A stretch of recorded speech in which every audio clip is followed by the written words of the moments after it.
بات ہے۔ ابھی رمضان میں آپ نے علماء کرام سے مجھ سے بہتر طریقے سے یہ باتیں سماعت فرمائی ہوں گی۔ انہی چھٹے امام کا فرمان ہے، روزے میں بھوک لگتی ہے، پیاس اور تکلیف اٹھانی پڑتی ہے، 10-12 گھنٹے آسان بات نہیں ہے، لیکن امام عجیب تعویل پیش کرتے ہیں۔ جب آیت کو میں پڑھتا ہوں یا ایھا الذین آمنوا کتب علیکم الصیام، رب کی طرف سے اے ایمان والو کہہ کر پکار آتی ہے، اس میں لطف اتنا کہ ساری بھوک اور پیاس بھول جاتی۔ یہ مومن کے لیے حکم ہے۔ آج کے حکم میں بھی یا ایھا الذین آمنوا اتقوا اللہ، اے ایمان والو اللہ سے ڈرو۔ اس پر بھی مجھ جیسے کم علم کے لیے بھی کم از کم آدھ گھنٹے کی گفتگو لازمی ہے کہ ڈرنا اس طریقے سے جیسے کہ کوئی چیر پھاڑنے والے درندے سے انسان ڈرتا ہے، وہ خوف ہے یا خوف خشیت والا خوف ہے؟ یہ فقہ کا لفظ ہے خشیت۔ خشیت کسے کہتے ہیں؟ کہیں ایسا نہ ہو کہ میں عبادت تو انجام دوں لیکن اس رب کی ذات کے برابر عبادت نہ ہو اور میں سزاوار قرار پاؤں، یہ خوف مومن کو چاہیے۔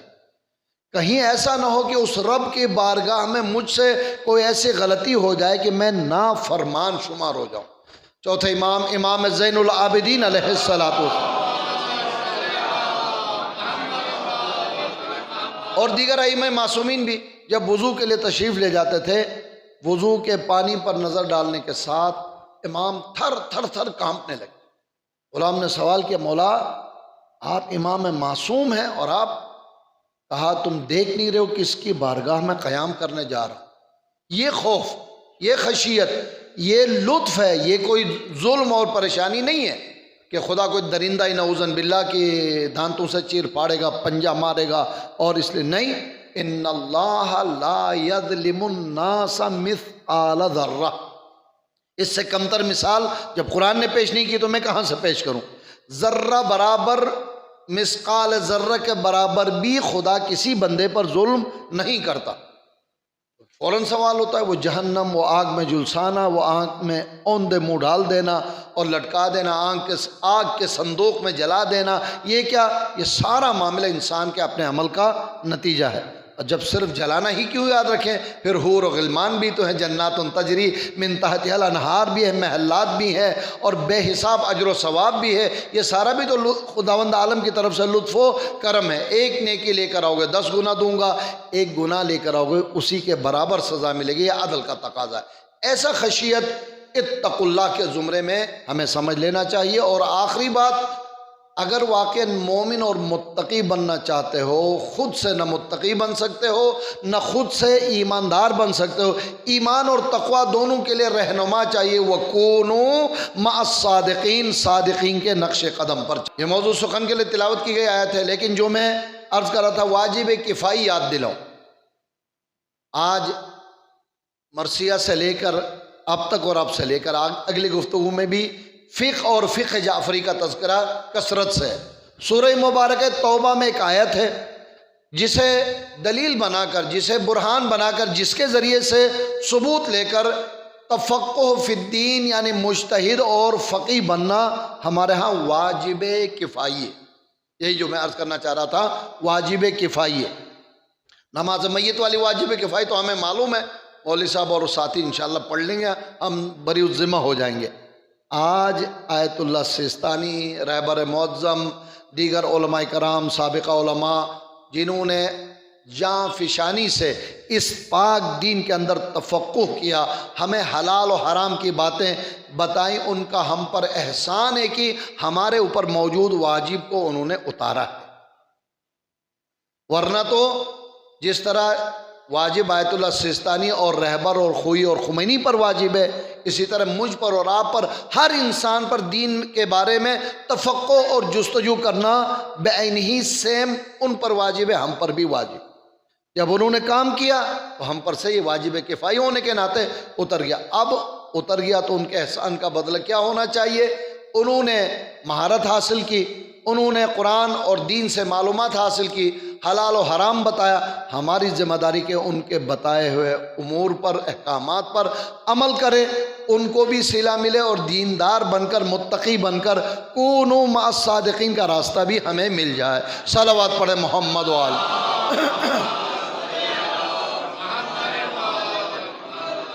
مشہور سورہ مبارکہ توبہ کی آیت ہے.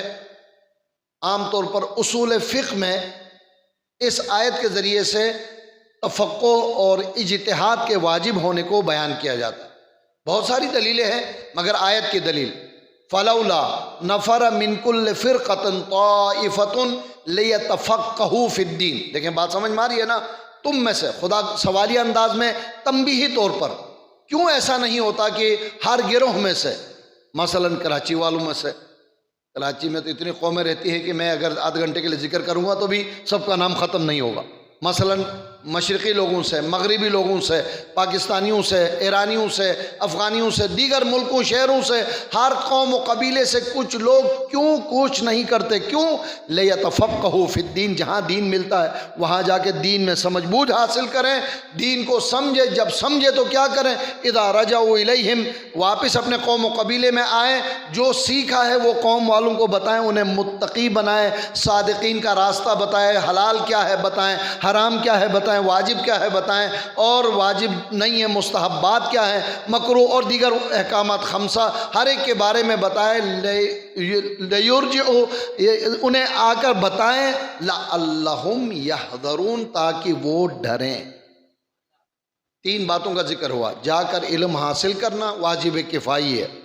آ کر جو کچھ حکم خدا سیکھا ہے واجب عینی ہے، امر بالمعروف نہی عن المنکر، اب کفائی نہیں ہے. ہاں ایک انسان خود جانتا ہے، عمل کرتا، پھر اس مزید اس کے سر پہ کھڑے ہونے کا حکم نہیں ہے.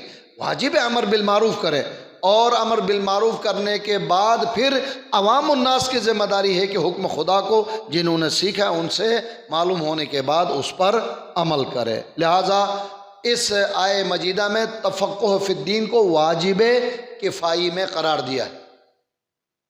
دین پر عمل کرنے میں واجب کفائی نہیں ہے، سمجھنے میں. بعض دفعہ ہم اس تفقہ کا ترجمہ تدبر اور تذکر کے معنوں میں بھی کرتے ہیں، جو غلط نہیں ہے. ہم درسی کتاب میں اسے مترادف الفاظ کہتے ہیں. جو ہم معنی الفاظ دیتے ہیں ملتے ہیں، جس کے معنی قریب قریب ہیں، ان کو ہم مترادف الفاظ کہتے ہیں. تفقہ، تدبر اور تذکر. تذکر سے ہم ذکر، افلا یتدبرون القرآن ام علی قلوب اقفالها، تمہارے دلوں پر، تمہارے عقلوں پر تالے پڑ گئی ہیں، کیوں قرآن میں تدبر نہیں کرتے ہو؟ لعلکم تذکرون، یہ کام کرو تاکہ تم ذکر کرنے والوں میں شمار ہو جاؤ. تو ایک طالب علم کی حیثیت سے علماء کے بتائے ہوئے اقوال میں سے ایک تلخیص کے طور پر تفقہ اور تذکر میں ذرا ایک نمبر کا فرق ہے. اردو میں کیا کہتے ہیں، جو 19-20 کا فرق ہے وہ آپ کی خدمت میں عرض کروں اور مسائل کا سیشن میں مکمل کروں. ایک بار مل کر صلوات پڑھیں محمد والا.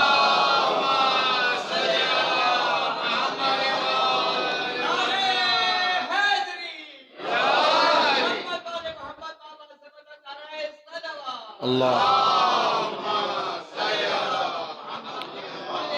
تدبر اور تذکر تفقہ کی نسبت سے زیادہ آپس میں قریب ہے. فکر کرنا. مثلا علماء بیان کرتے ہیں نماز واجب ہے.